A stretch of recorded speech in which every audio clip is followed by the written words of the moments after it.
Assalamualaikum warahmatullahi wabarakatuh. Halo semuanya, kalian semua pasti sudah pernah mendengarkan tentang kompos? Nah, kompos sendiri sangat bermanfaat loh bagi tanaman. Kompos berfungsi sebagai sumber unsur hara bagi tanaman sehingga tanaman menjadi lebih subur. Kalian sudah tahu belum? Kompos dapat kita buat sendiri loh di rumah. Seperti halnya di Desa Donomulyo, adanya sekelompok swadaya masyarakat atau disebut dengan IKAMSI yang bertempat di RT 3, Dusun Mulyosari, Desa Donomulyo, Kabupaten Malang. Kelompok swadaya masyarakat mengolah sampah-sampah organik untuk dijadikan kompos padatan. Anggota IKAMSI dibina langsung oleh salah satu petugas dari Dinas Lingkungan Hidup Kabupaten Malang yang bernama Pak Nanang dan juga diketuai oleh Pak Ikhwan. Jumlah anggota IKAMSI saat ini berjumlah 14 orang.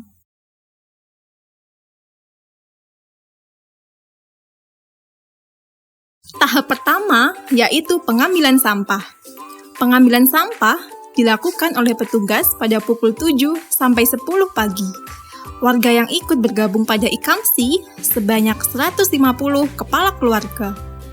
Untuk proses pengambilan dibagi menjadi dua, yaitu pengambilan sampah pertokoan yang diambil pada hari Senin, Rabu, dan Minggu, sedangkan untuk sampah rumahan diambil pada hari Selasa, Kamis, dan Sabtu. Anggota pengambilan sampah berjumlah 5 orang yang diorganisasi oleh Pak Taufik dan juga pengambilannya dilakukan di Dusun Mulyosari, Kalipakem, dan Donomulyo.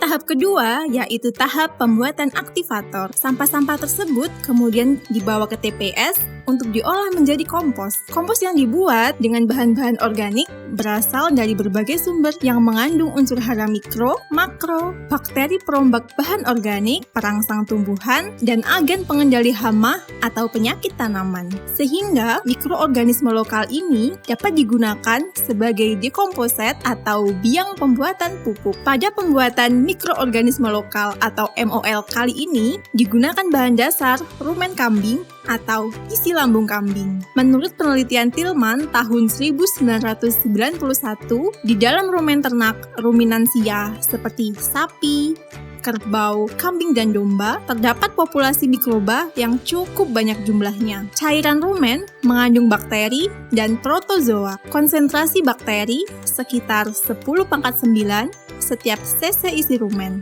Sedangkan protozoa bervariasi sekitar 10⁻⁵ sampai 10⁻⁶ setiap cc isi rumen. Isi rumen diperoleh dari rumah potong hewan. Isi rumen kaya akan nutrisi seperti protein 8,86%, lemak 2,60%, serat kasar 28,78%, kalsium 0,53%, fosfor 0,55%, BETN 41,24%, abu 18,54%, dan air 10,92%. Bahan-bahan yang digunakan, yang pertama adalah starter isi rumen. Starter isi rumen yang digunakan adalah starter yang terbuat dari isi rumen ternak ruminansia. Rumen ternak yang digunakan sebanyak 1 kg. Starter isi rumen dapat dimanfaatkan untuk perkembangbiakan bakteri atau mikroba di dalamnya sebagai starter pembuatan kompos atau pupuk organik dan fermentasi limbah hasil pertanian seperti jerami, dedaunan, kotoran ternak, sampah organik, dan bahan-bahan lain yang bisa diaplikasikan sebagai rumen.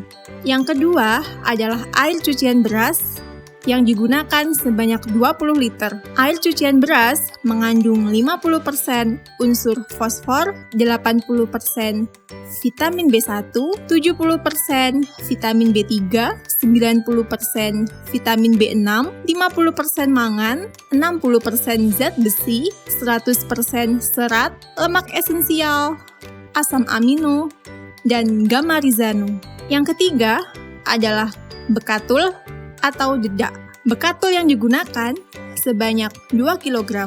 Kandungan nutrien dari bekatul adalah 15% air, 14,5% PK, 48,7% bahan ekstrak tanpa nitrogen atau BETN, 7,4% SK, 7,4% LK, dan 7,0% abu.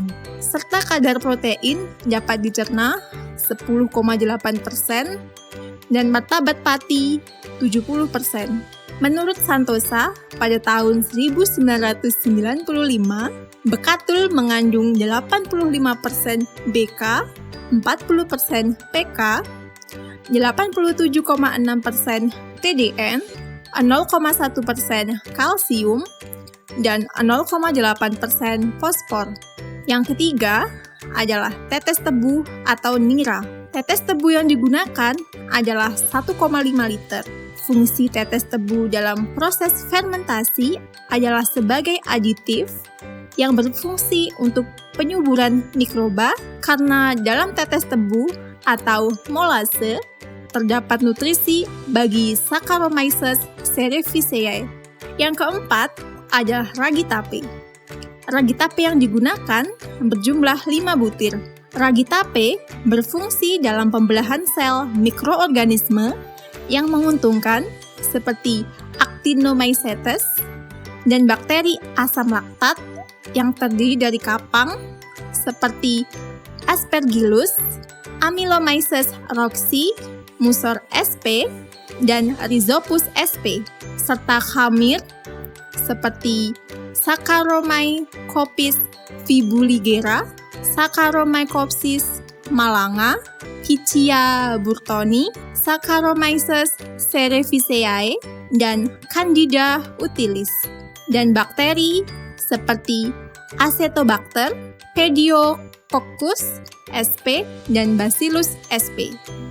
Selanjutnya adalah tahap-tahap pembuatan. Yang pertama, siapkan air perasan cucian beras sebanyak 20 liter. Air yang digunakan harus air alami dan tidak boleh ada campuran bahan kimia seperti kaporit. Kemudian, haluskan ragi tape sebanyak 5 butir. Lalu, siapkan wadah yang berukuran 50 liter.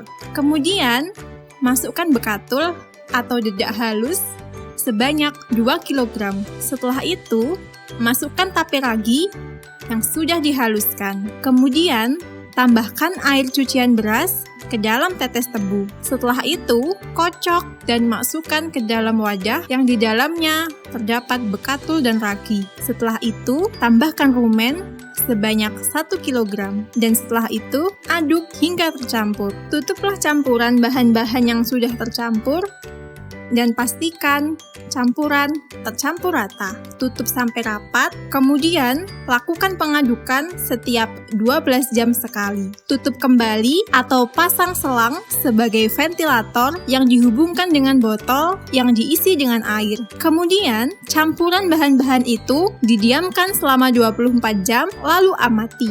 Starter sudah siap digunakan apabila ada warna putih yang mengambang di permukaan. Muncul aroma harum atau manis yang khas juga menandakan bahwa decomposer sudah siap digunakan untuk membuat decomposter. Saringlah campuran bahan-bahan hasil pemeraman dan kemudian pindahkan ke dalam botol-botol bekas untuk kemudian disimpan.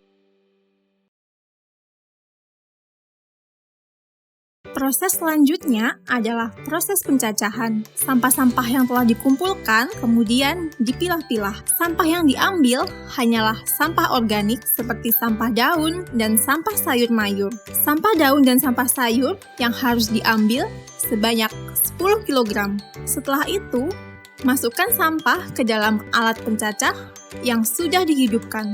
Proses pencacahan dilakukan sebanyak 3 kali. Dalam 1 kali proses pencacahan memakan waktu sekitar 15 menit.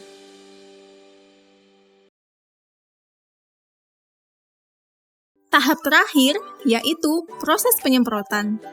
Sampah yang telah dicacah kemudian disemprotkan dengan bioaktivator mikroorganisme lokal atau yang disebut bioaktivator MOL. Penyemprotan harus dilakukan secara merata. Setelah disemprot, tutup dan kemudian diamkan selama 10 hari.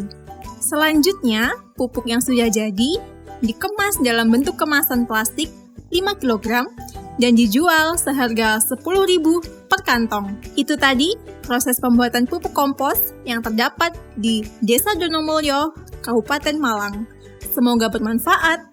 Wassalamualaikum warahmatullahi wabarakatuh.